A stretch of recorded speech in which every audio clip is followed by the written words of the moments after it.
You're listening to the Valley Current.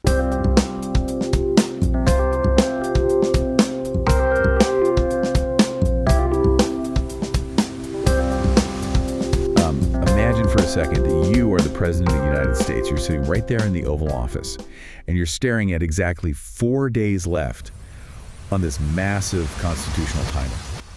Right. A timer you can't just ignore. Exactly. When that clock strikes midnight, you are legally required to pull the American military completely out of an active war zone.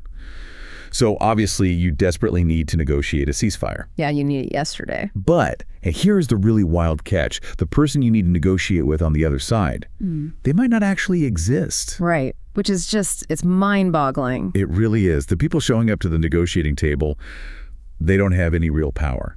The people who actually have the power are in hiding. And if you make, even one wrong move, the entire global economy fundamentally breaks.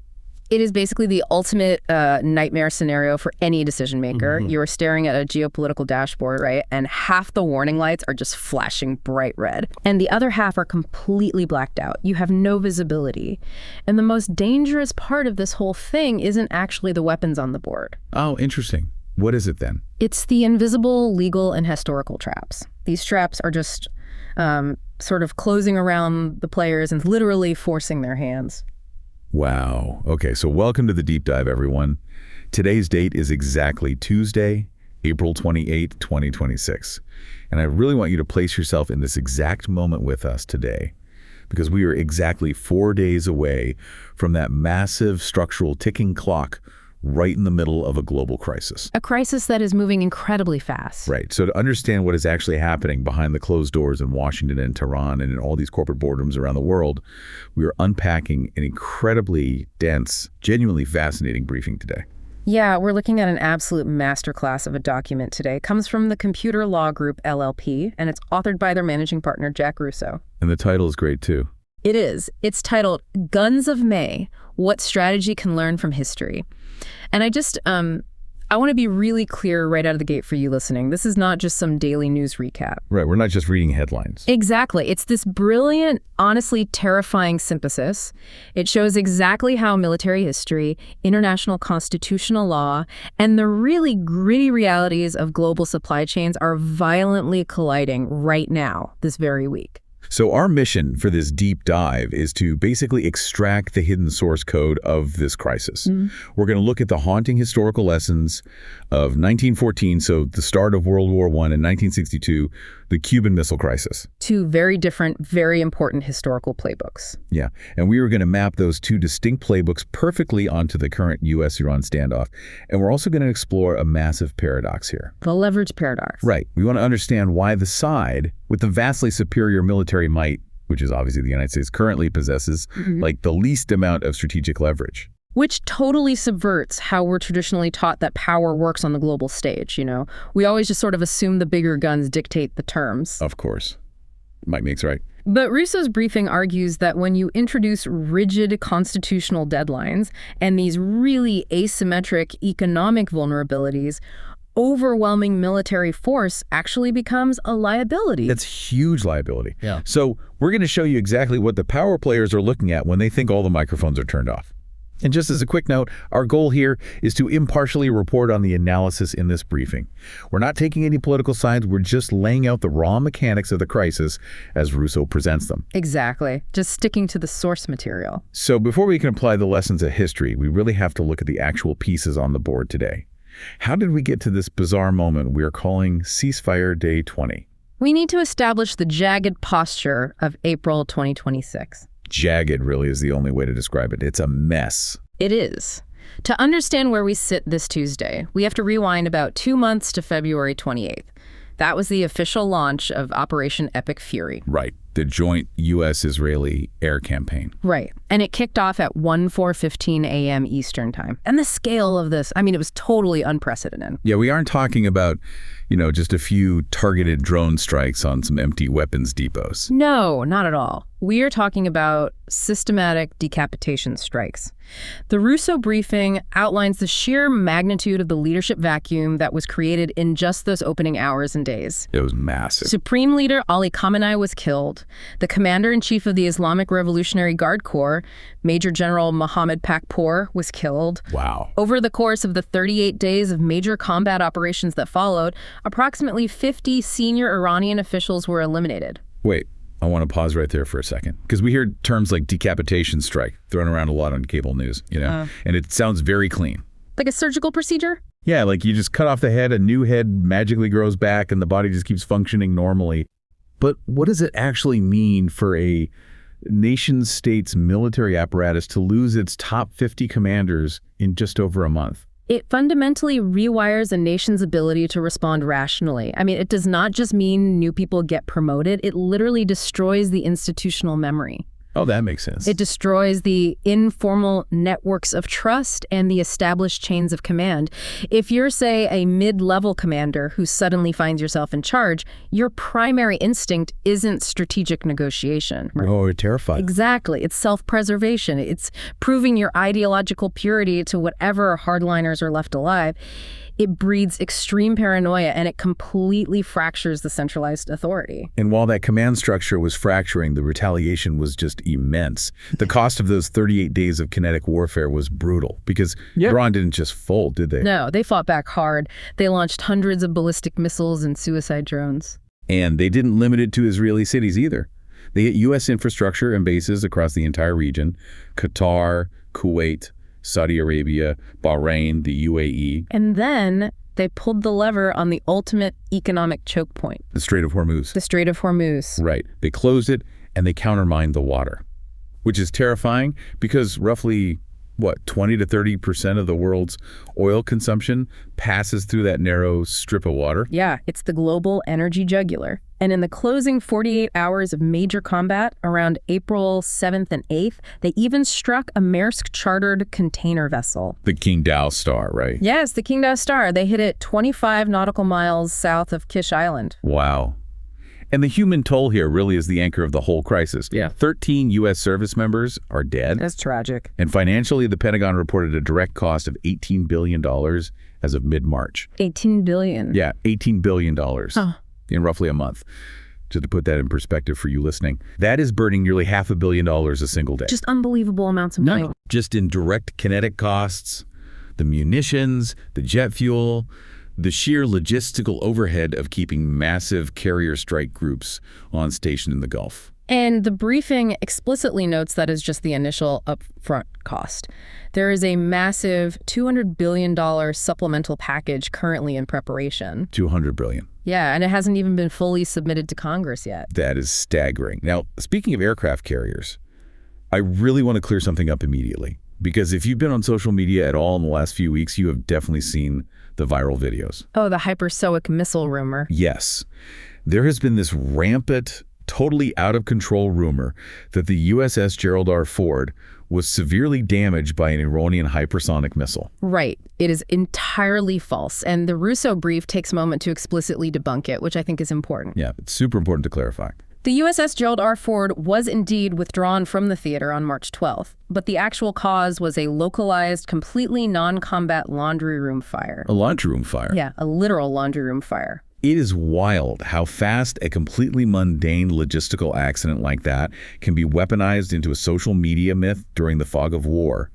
People were out there analyzing satellite photos of smoke, claiming it was a catastrophic military strike. It perfectly illustrates the epistemological fog we are dealing with right now, which, by the way, is a massive theme in this brief that we will definitely dive into later. Right.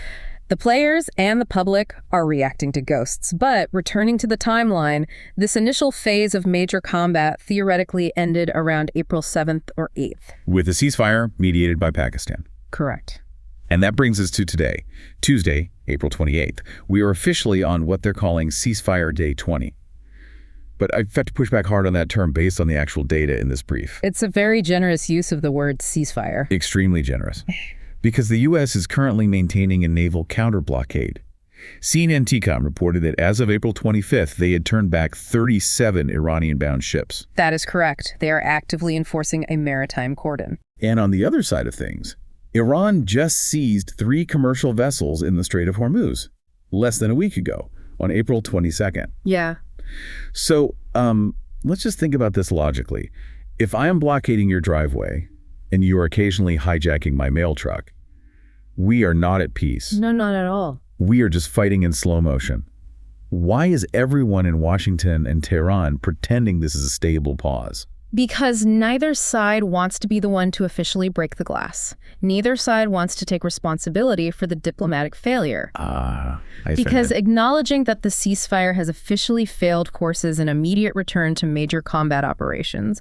The political leaders on both sides are just desperate to avoid that, or at least delay it for as long as possible, so they play this very dangerous game of legal semantics. Give me an example of it. Well, for instance, the brief notes that the U.S. State Department deliberately refuses to characterize Iran's recent vessel seizures as ceasefire violations. Wait, why not? Because they argue those specific ships were not U.S. or Israeli flagged. Are you kidding me? They are literally hijacking ships in an international choke point. Yeah. And we were saying, well, it didn't have our flag on it, so the peace treaty holds. Talk about a technicality. It is a profound technicality. Russo calls it a trap disguised as stability. And that exact dynamic, that slow motion fighting, the pretense of a pause while the underlying pressure cooker just boils over, is what makes this specific week so historically dangerous. Which brings us directly to the core thesis of Jack Russo's briefing. Yeah.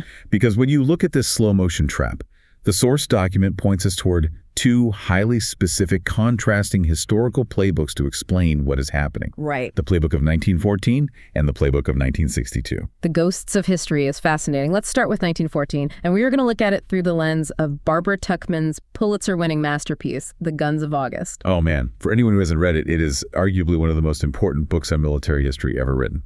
It completely changes how you view the start of World War I. Tuchman's core thesis isn't about the assassination of Archduke Franz Ferdinand, which is what we all learned in high school. Right, the assassination was just the spark. Exactly. It's about what happened in the first 10 days of August 1914. The statesmen of Europe, the foreign ministries, the kings, the emperors, woke up and realized they basically no longer governed events. Mobilization schedules did. Yes, mobilization schedules. Break that down for us. How does a literal schedule start a world war? Well, in the decades leading up to 1914, the great powers of Europe had drafted these incredibly complex, deeply interlocking military plans. Right. The most famous of these was Germany's Schlieffen Plan. It basically dictated that in the event of a war with Russia, Germany had to immediately attack France first, marching through Belgium, just to avoid a two-front war. Okay. And Russia, meanwhile, had these incredibly rigid railway timetables to move millions of men to the front lines. These weren't just like theoretical ideas, they were mathematical equations. Math starting a war. Exactly. Once the telegraphs were sent and the gears started turning, the logistical momentum was so massive, it physically could not be stopped. And the briefing emphasizes this concept of prestige logic, too. Yes. Right? Even if a king wanted to stop the trains, the domestic political systems and the military honor codes of the time simply couldn't absorb the humiliation of backing down. The brief actually highlights a very specific, chilling anecdote from Tuchman's book to illustrate this. It is the 11th hour. Kaiser Wilhelm of Germany gets a slight diplomatic opening, and suddenly he wants to limit the war to just Russia, leaving France alone. He wants to hit the brakes. Right. He calls his top military commander, Helmuth von Moltke, and basically says, let's turn the army around and just go east. And what does Moltke say? Well, Moltke, who is essentially having a nervous breakdown at this point, tells the Kaiser, Your Majesty, it cannot be done. The deployment of millions of men cannot be improvised. Oh, wow. The railway cars are already moving. 11,000 trains are locked into a mathematically precise schedule. The logistics completely dictated the politics. So Tuchman's diagnosis of World War I wasn't that the conflict was inherently inevitable because of human evil or something.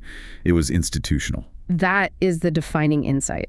Battles that failed to be decisive in the first 30 days created a structural trap. The very institutions built to fight the war ended up causing the war. And from that trap, there was just no exit.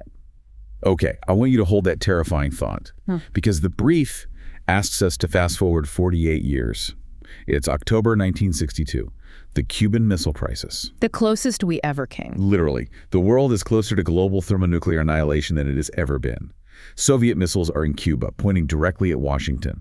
And what is President John F. Kennedy doing in the Oval Office? He is reading Barbara Tuchman's The Guns of August. I have always found that detail so staggering. The leader of the free world staring down Armageddon isn't just reading CIA intelligence briefs. He is reading a history book about 1914 to figure out exactly what not to do. And it saved the world.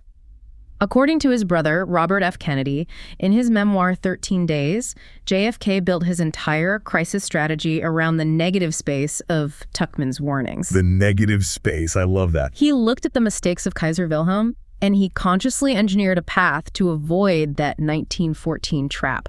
How did he actually execute that, though? Like, what did he do practically differently? His primary objective was manufacturing time. Remember, in 1914, time was the enemy, the trains were moving, the clock was ticking. In 1962, Kennedy forced the clock to slow down. Okay, give me an example. Well, when he decided to stop Soviet ships from reaching Cuba, international law dictated that a blockade was a formal act of war. Right. So he intentionally chose to call it a quarantine. A quarantine. Yeah. It was a completely novel legal fiction, but it significantly lowered the temperature. Furthermore, he intentionally let a Soviet tanker, the Bucharest, pass right through the U.S. Navy line. Wait, he let a ship through? Why? Just to buy Khrushchev a few more hours to think. He didn't want to force an immediate kinetic confrontation. He also deliberately ignored hardline communications, right? This is honestly one of my favorite diplomatic maneuvers of all time. Oh, the trollop ploy, as it's sometimes called. Yeah. Yes. Khrushchev sent Kennedy 2 separate letters. Okay.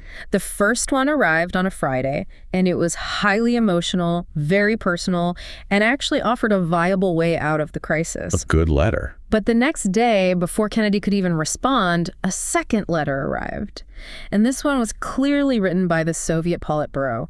It was rigid, demanding, incredibly hardline. And Kennedy's advisors in the ex-com war room were probably panicking. They were. But Kennedy's team, specifically a guy named Llewellyn Thompson, essentially advised the president, let's just pretend we only received the first one. That's brilliant. They literally just ignored the hardline letter and drafted a formal agreement based entirely on the emotional Friday letter. Just left the bad one on read. Basically, yeah.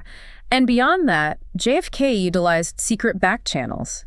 He sent his brother Robert to meet covertly with the Soviet ambassador, Anatoly Dobrinin. Right, the secret meeting. And they offered a massive secret concession, the removal of obsolete U.S. Jupiter missiles from Turkey. But they structured it so that Khrushchev could retreat without public humiliation. Kennedy understood that prestige logic. Exactly. He knew he had to give his adversary a golden bridge to retreat across. If you back a leader into a corner, they fight. And perhaps most importantly, once the crisis was actually averted and the Soviets agreed to turn their ships around, Kennedy expressly forbade anyone in his administration from claiming victory. Yeah, no spiking the football. Right. He refused to gloat.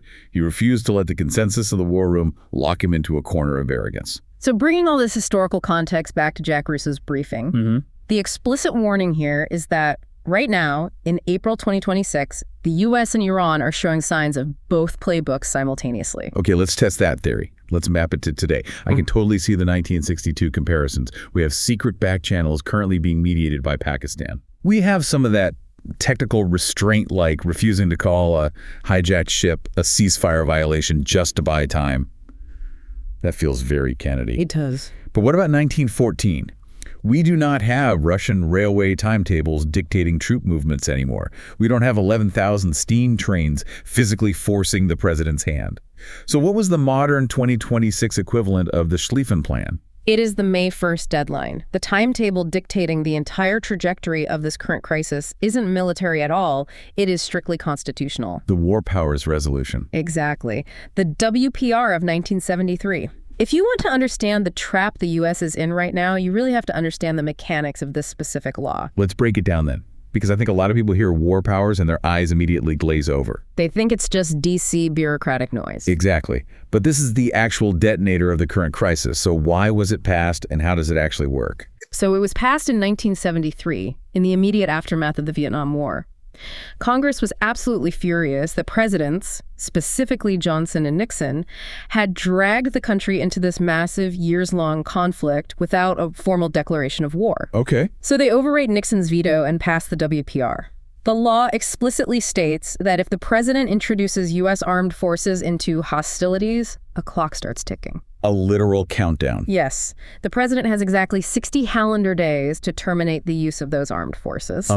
There's got to be a loophole. Unless Congress steps in and formally declares war or gives specific statutory authorization to continue the fight. And, that 60-day clock, It literally runs out at midnight this coming Friday, May 1st. Operation Epic Fury started on February 28th, 60 days, Friday night. Which means the president is staring down a legal mandate to withdraw forces from a theater where the U.S. is currently enforcing a naval blockade against a hostile actor. Now wait, hold on. Let me play the skeptic here for a minute. Sure. We have been operating militarily in the Middle East for over 2 decades. We've had drones flying, special forces operating, and strikes happening constantly under various post-9/11 authorizations. You are telling me that absolutely none of that legal cover applies to Iran today. How is that even possible? It is a brilliant question, and the brief addresses it head-on. The administration currently has 0 pre-existing congressional cover. None. Let's look at the 2 big ones. First, the 2001 AUMF, that's the Authorization for Use of Military Force, passed days after 9/11 to go after al-Qaeda. Right. The administration cannot rely on that because the bipartisan 9/11 Commission explicitly investigated and found absolutely no evidence of Iranian operational involvement in the September 11th attacks. Okay. So legally, tying this 2026 war to 9/11 would be laughed out of court. Okay, fair enough. Yeah. But what about the 2002 Iraq, AUMF, the one that authorized the invasion of Iraq to topple Saddam Hussein? Didn't the Trump administration use that exact AUMF back in 2020 to justify the drone strike that killed Iranian General Qasem Soleimani? They did. That was their legal justification. But that legal loophole has finally been closed. The Russo brief points out a really crucial development. The fiscal year 2026 National Defense Authorization Act, which was passed just a few months ago in December 2025, formally repealed the 2002 AUMF. Oh, wow. Congress wiped it off the books. Yes, Congress finally repealed it. So the safety nets are completely gone. The president is flying completely solo here. Absolutely solo. And not only is there no authorization, but Congress is actively, aggressively pushing back. The legislative branch is screaming, "Stop!" They really are. The Senate has voted 5 separate times to force the termination of hostilities.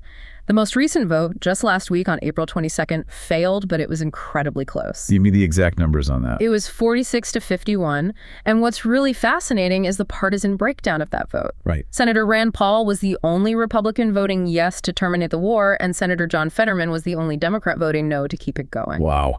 It just shows how deeply fractured the domestic political consensus is right now. Exactly. In the House of Representatives. What's going on over there? It's even more chaotic. 13 separate articles of impeachment have been filed against the president, specifically over the initiation of Operation Epic Fury without congressional approval. Okay, so paint the picture for me here. The legislative branch is on the verge of open revolt. The 60-day clock strikes midnight on Friday. A massive portion of the public is demanding an end to the conflict.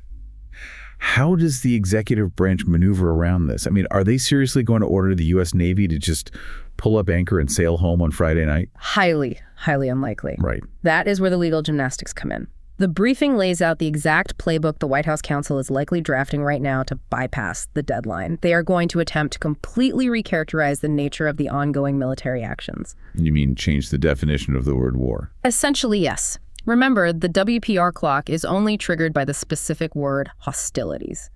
So the administration will argue that enforcing a naval blockade and intercepting Iranian ships does not constitute hostilities. Really? What are they going to call it then? Instead, they will call them discrete operations. Wait, can they just do that? Can you just change the vocabulary to avoid a hard constitutional limit? There is precedent for it. It is the exact playbook the Obama administration utilized for military operations in Libya and Syria. They argued that because U.S. ground troops weren't engaged in sustained firefights, it wasn't technically hostilities. That feels like such a stretch. It is. By doing this, the president will rely exclusively on Article 2 of the Constitution, claiming his inherent authority as commander-in-chief to protect American interests. But if Congress is actively voting against it, doesn't that violate the whole separation of powers concept? It pushes it to the absolute limit. In constitutional law, this exact scenario places the president in what is known as Youngstown Category 3. Okay, pause. Youngstown Category 3. For those of us who didn't spend 3 years in law school, what is Youngstown and why is being in Category 3 a bad thing? I'm glad you stopped me. Youngstown refers to a very famous 1952 Supreme Court case, Youngstown Sheet and Tube Company v. Sawyer. Okay. During the Korean War, President Harry Truman tried to seize control of American steel mills to prevent a labor strike from halting weapons production. And the Supreme Court stopped him. The Supreme Court struck it down, yes. But the most important part of that case was actually a concurring opinion written by Justice Robert Jackson. He created a framework for judging presidential power, dividing it into 3 distinct categories. Okay, let's hear the categories. Category 1 is when the president acts with the express authorization of Congress. That is when presidential power is at its absolute maximum. Makes sense. Category 2 is the zone of twilight, where Congress hasn't said yes or no, they're just silent. Okay. Category 3 is when the president takes measures that are incompatible with the expressed or implied will of Congress. Meaning Congress says stop, and the president does it anyway. Exactly. Justice Jackson wrote that in Category 3, the president's power is at its lowest ebb. His actions can only be sustained if you completely strip Congress of its constitutional powers over the subject. Wow. So by relying purely on Article 2 while Congress votes to terminate the war, the current president is operating at the lowest possible ebb of legal authority.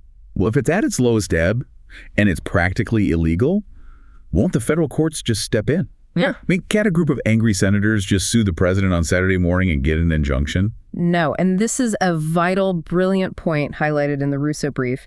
The courts almost certainly will not touch this. They will refuse to even hear the case. Wait, why? If it's a literal constitutional crisis, isn't that literally the Supreme Court's job? You would think so, but there is a massive legal hurdle called standing. To sue in federal court, you have to prove you suffered a concrete personal injury. In 1997, there was a Supreme Court case called Raines v. Byrd, which involved members of Congress trying to sue over the line item Veto Act. The court ruled that individual legislators generally lack standing to sue the executive branch over institutional injuries. So translating that from legalese, a federal judge will look at the senators suing the president and say, you didn't get hurt personally. Mm-hmm. This is just a political turf war between the 2 branches of government. Sort it out yourselves. We aren't getting involved. Exactly. It's considered a non-justiciable political question. The courts will completely wash their hands of it. That is fascinating. So legally, through a combination of vocabulary tricks like calling it discrete operations and the courts refusing to intervene, the president might actually be able to find a loophole to just completely ignore the May 1st deadline. Legally, yes. But politically, the constraint is crushing. Right. You cannot fight a prolonged, multi-billion-dollar conflict on a legal technicality while your own legislature files articles of impeachment. The brief notes the president currently has a 36% approval rating regarding these specific military strikes. That's awful. The country is deeply, aggressively divided. The domestic political capital required to sustain this operation is completely gone. And here's the kicker, right? The really dangerous part. Iran knows this. The Iranian leadership can watch C-SPAN just like we can. They can read the U.S. Constitution. They see the 46-51 Senate vote. They know the U.S. domestic political clock is running out of sand. Which brings us to the other side of the chessboard. We have spent all this time analyzing the U.S. constraints, the highly visible ticking clock, the divided government, the legal gymnastics. Right. But remember JFK's golden rule from 1962. You must place yourself in your adversary's vantage point. If you want to avoid a war, you really have to understand what the person across the table is terrified of. So let's do that. What does the Iranian decision-making board look like right now? Because if the U.S. board is a chess match with a giant glowing constitutional countdown timer, the Iranian board is, well, it's an absolute fog. Epistemological fog is the precise term Jack Russo uses in the briefing. And it's an incredibly dangerous state of affairs. Yeah. In 1914, Tuckman wrote that each side acted on a mental picture of the other that was systematically wrong.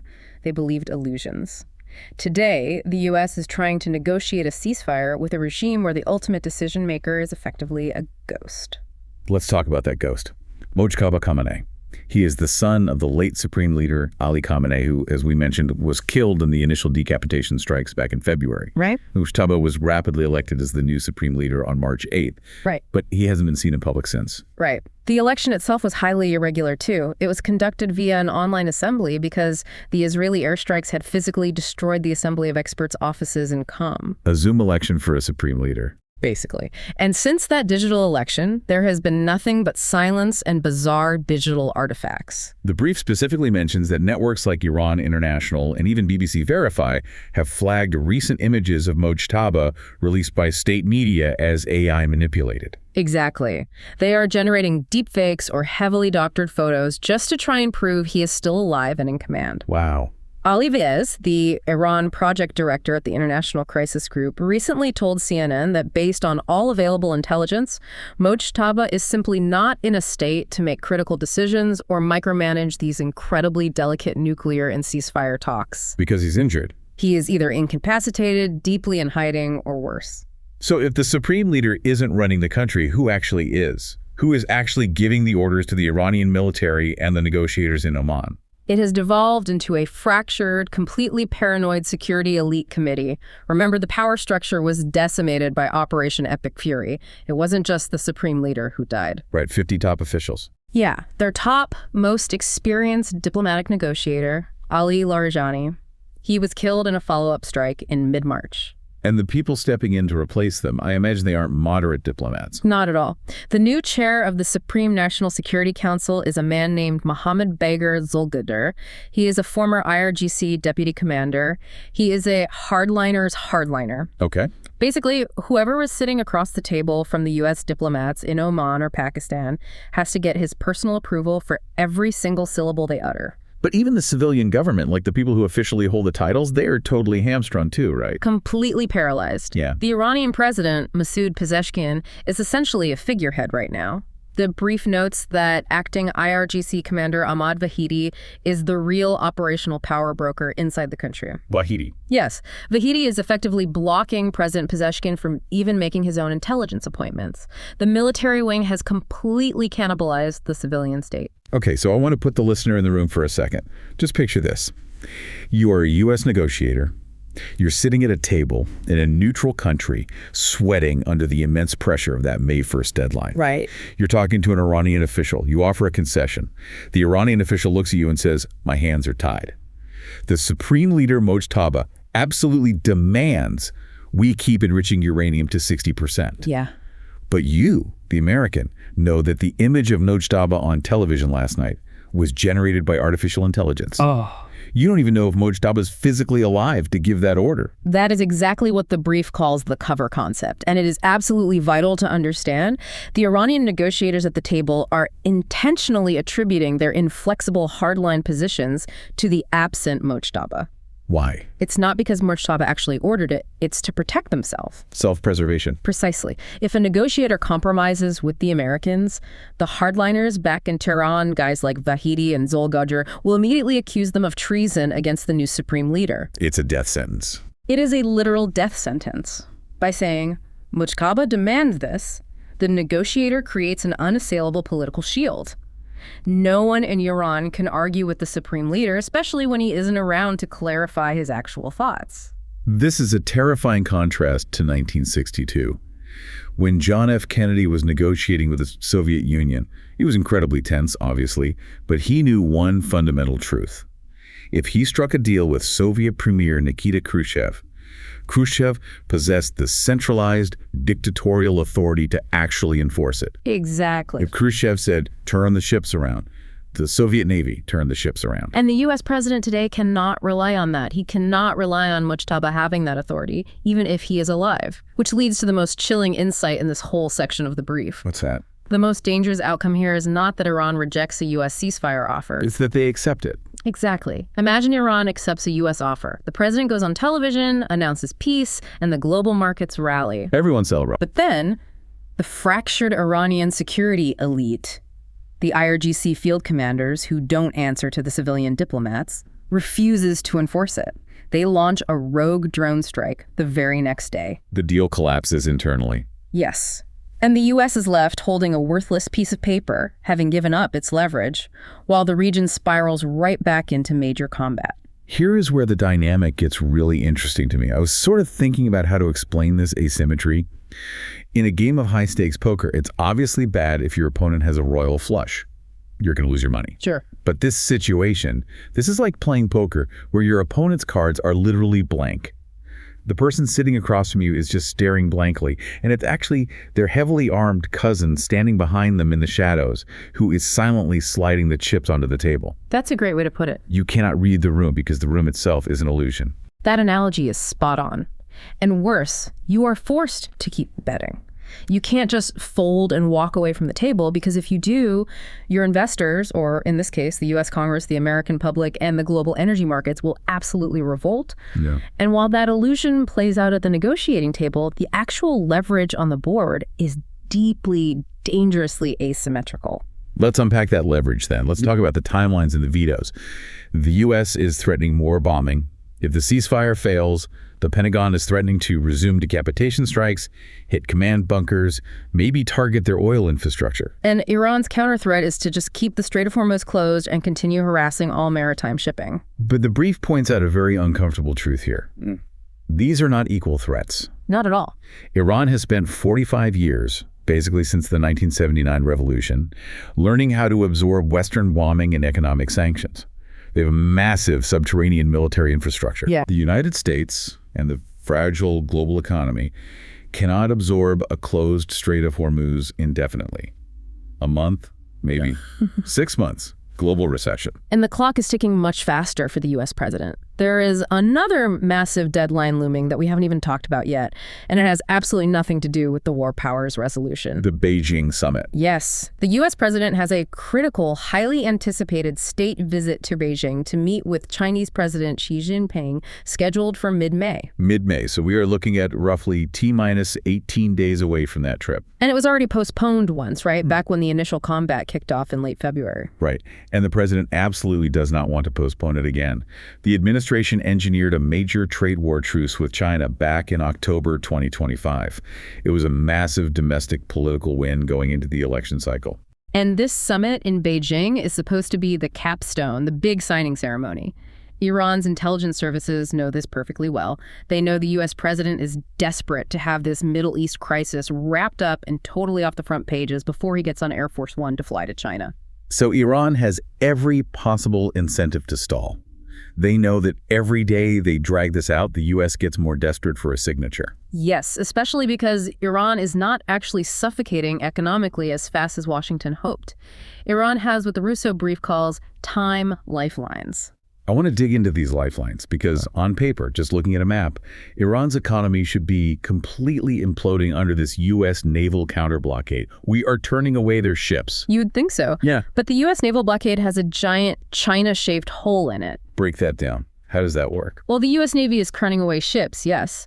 But they are quietly allowing tankers bound for China to slip through the net. Really? Because seizing Chinese sovereign property or cutting off a vital energy supply to Beijing would be tantamount to an economic declaration of war against the second largest economy on Earth. Oh, I see. The U.S. cannot risk a secondary conflict with China right now.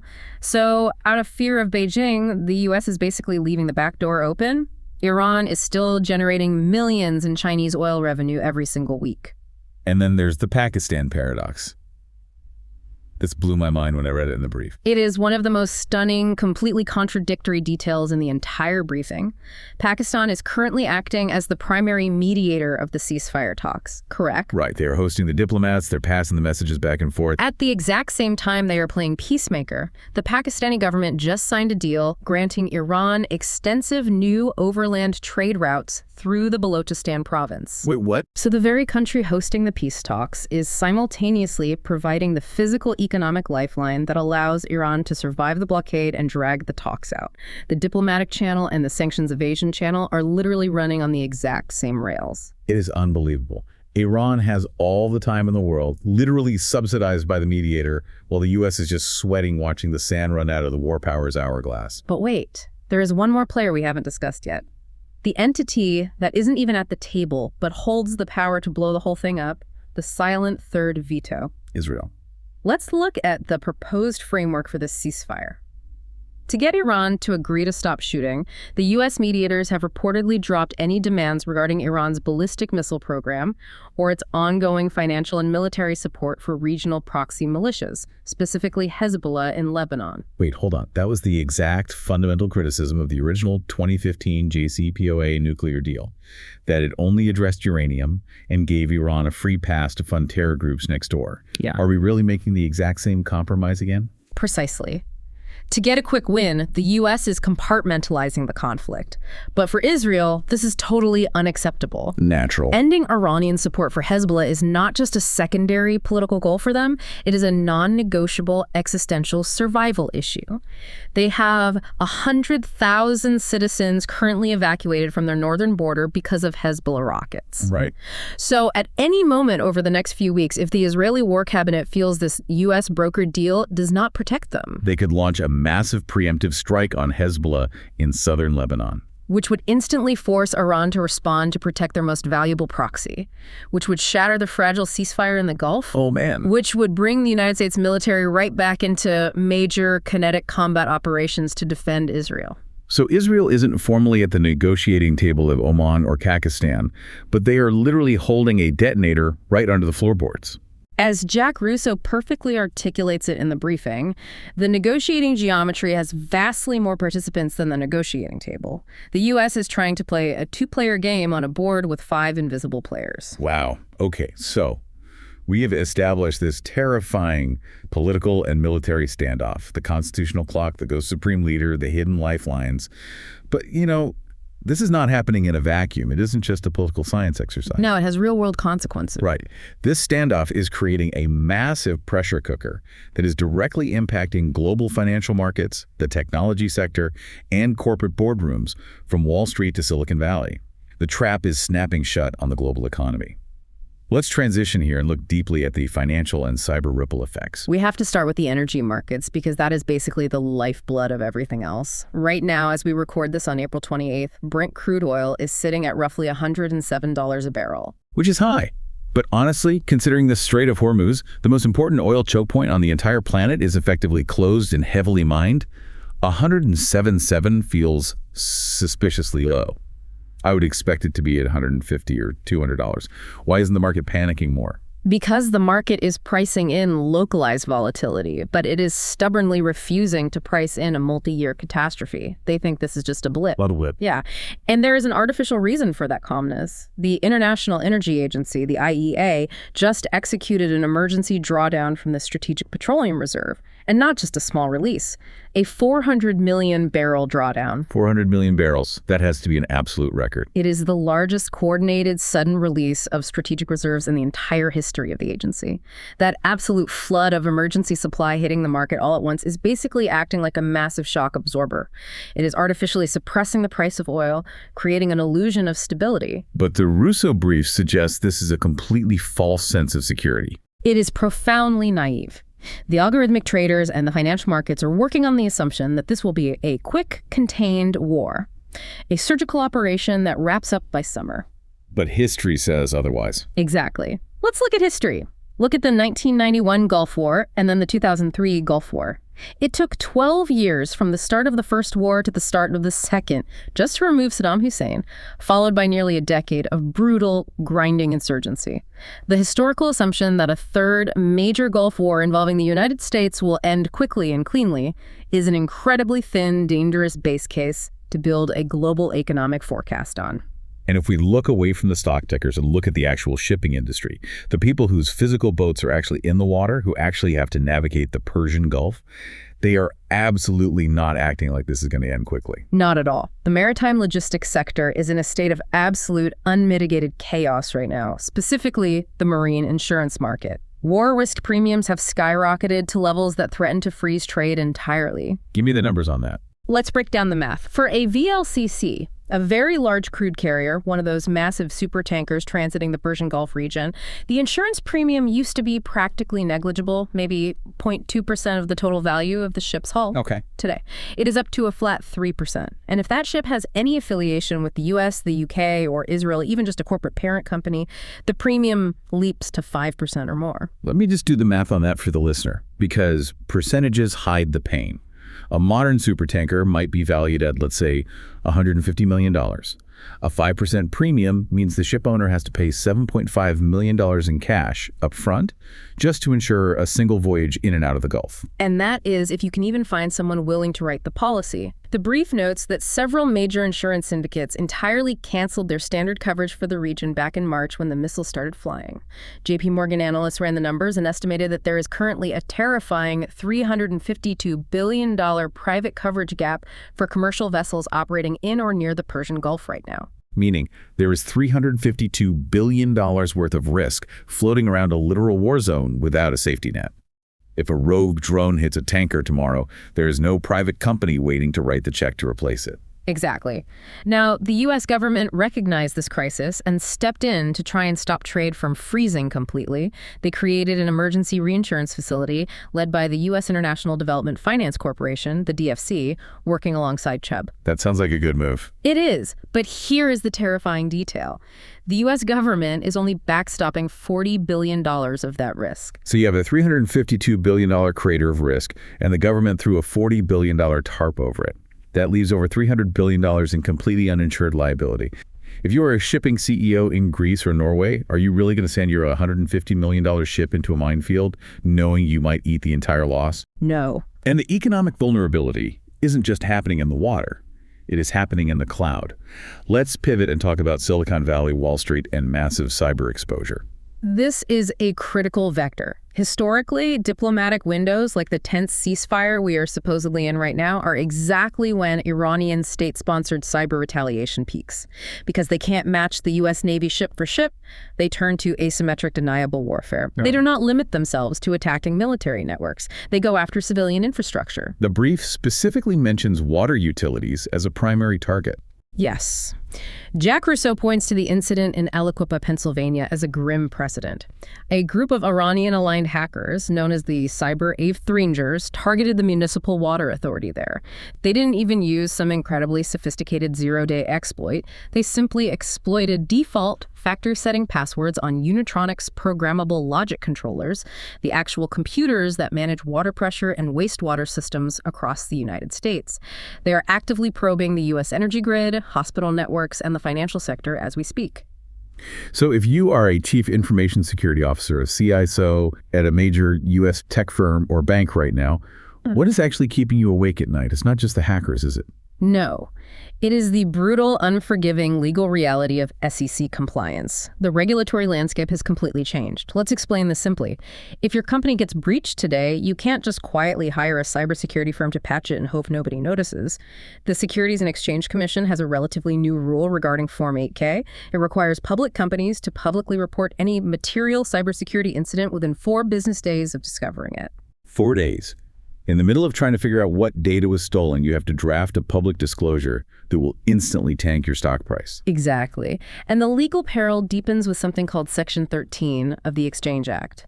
This requires mandatory public disclosures if your company or any of your foreign affiliates knowingly engages in specific Iran-related activities or transactions. Which ties into the massive export controls the U.S. has placed on advanced technology. Right. We are talking about the rules surrounding advanced AI processing chips, like the NVIDIA A100 or H100 series. These chips are the engine of the modern AI revolution, and the U.S. government has strictly forbidden them from reaching Iran or China. But global tech companies have incredibly complex supply chains. If a U.S. tech company's subsidiary in Dubai accidentally sells a server rack containing these restricted chips to a front company that smuggles it into Tehran, the liability for the American parent company under these SEC and export control rules is absolute and immense. Fines in the billions, executives facing criminal liability. But the absolute scariest part for these corporations has to be what happens after they report the hack. Let's talk about the insurance aspect, because this is where the bottom falls out. Absolutely. Everyone assumes that if a corporation gets hacked, their multi-million-dollar cybersecurity insurance policy covers the damages, pays for the ransomware recovery, and makes them whole. But the Russo brief highlights a very specific, devastating clause increasingly used by insurance syndicates, particularly Lloyd's of London. It is known as LMA 5567A. Okay, let's break down LMA 5567A. What does that actually mean for a business owner? It is a state-backed cyber attack exclusion clause. Here is how it works.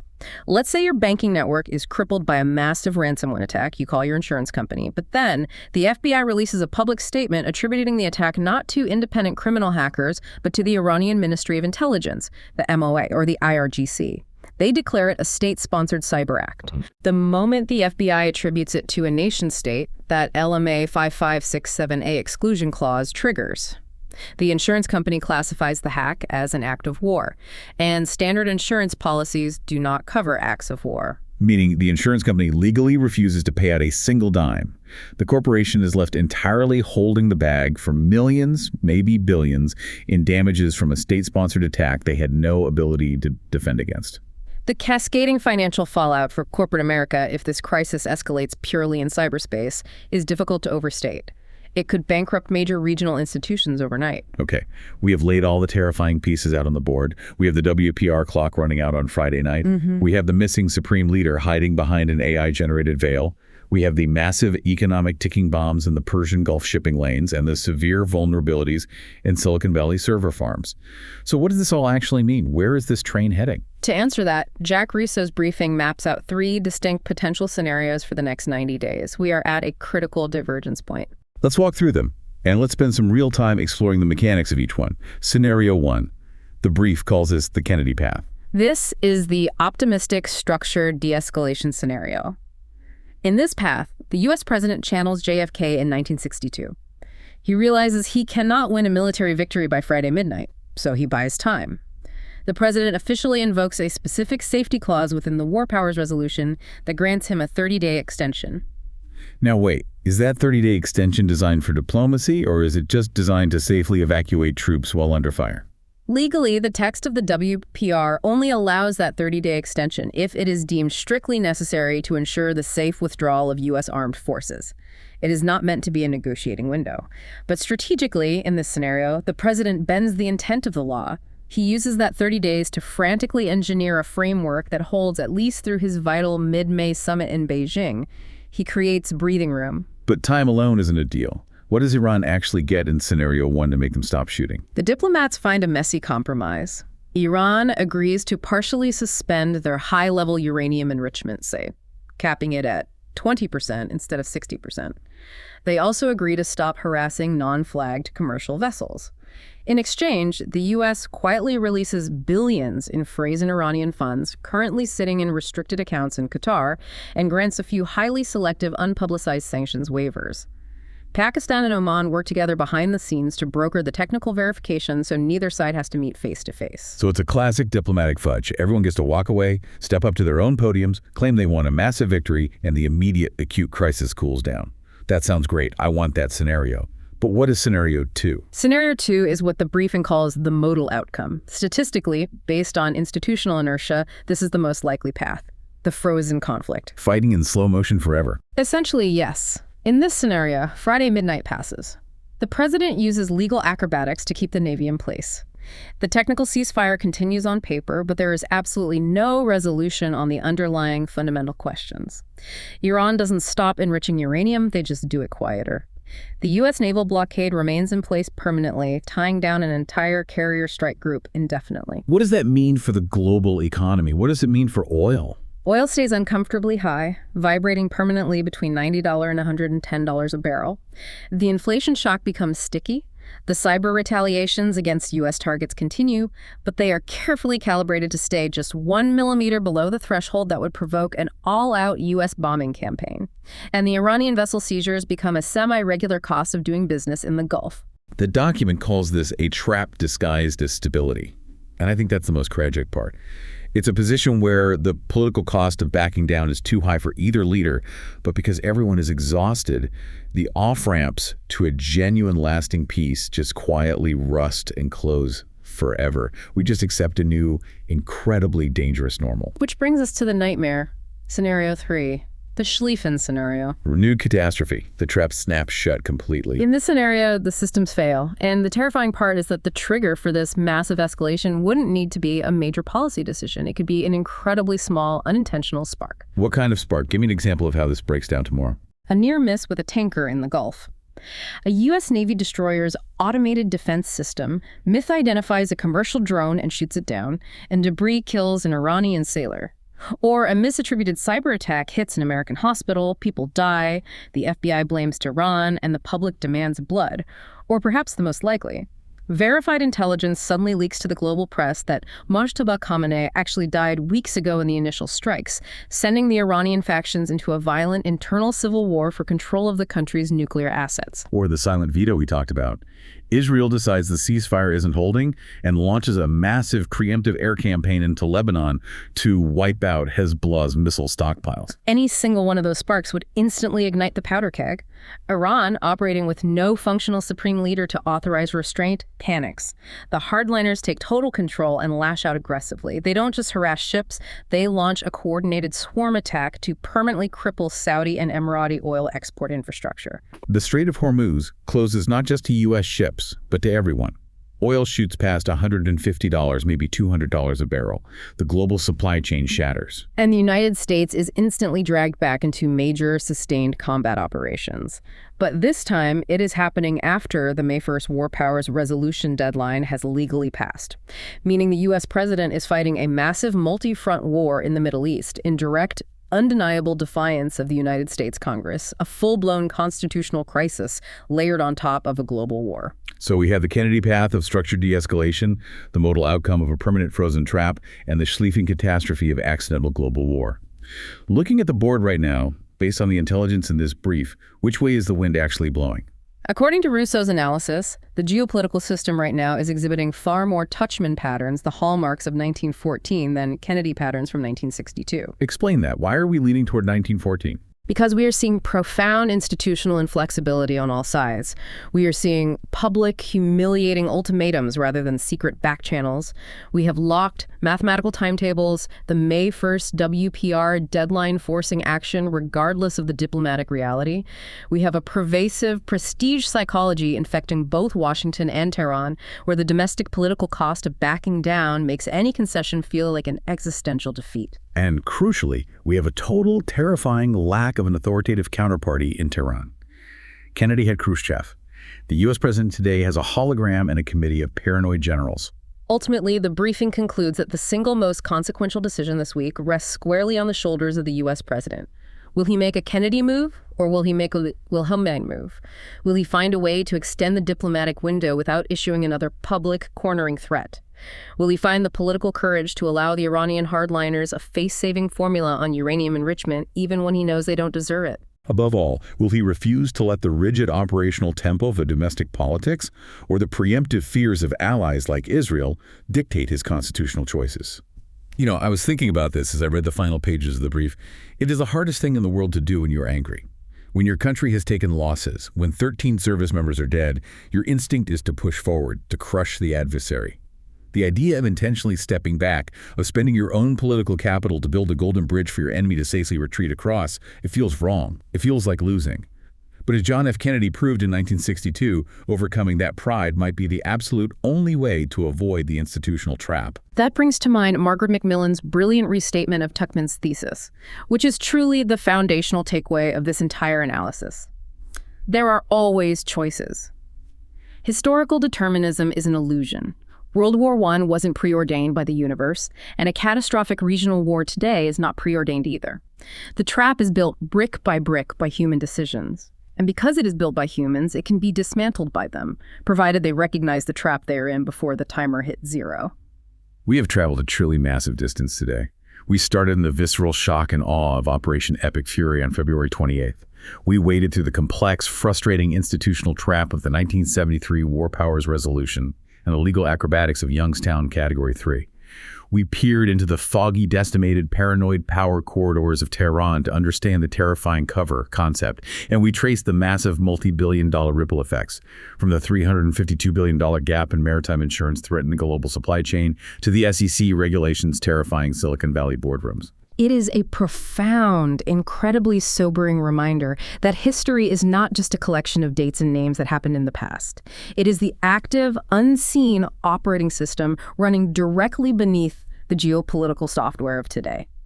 If you don't understand 1914, you cannot survive 2026. I want to leave you with a chilling reflection from Barbara Tuchman, the exact quote highlighted at the very end of Jack Russo's text. It is something I haven't been able to stop thinking about. She wrote that in 1914, the nations of Europe were caught in a trap. It was a trap made during the first 30 days out of battles that failed to be decisive. A trap from which there was, and has been, no exit. As we sit here right now on ceasefire day 20, looking at a fragmented enemy and watching the constitutional clock ticking down toward midnight on Friday, I want you to look at the muddy waters of this crisis and ask yourself, are we currently staring through a tense but genuinely open diplomatic window? Or has the trap already snapped its jaws shut and the world just hasn't felt the teeth sink in yet? The answer to that question will be written in the history books of tomorrow. Let us just hope someone is around with the clarity to write them.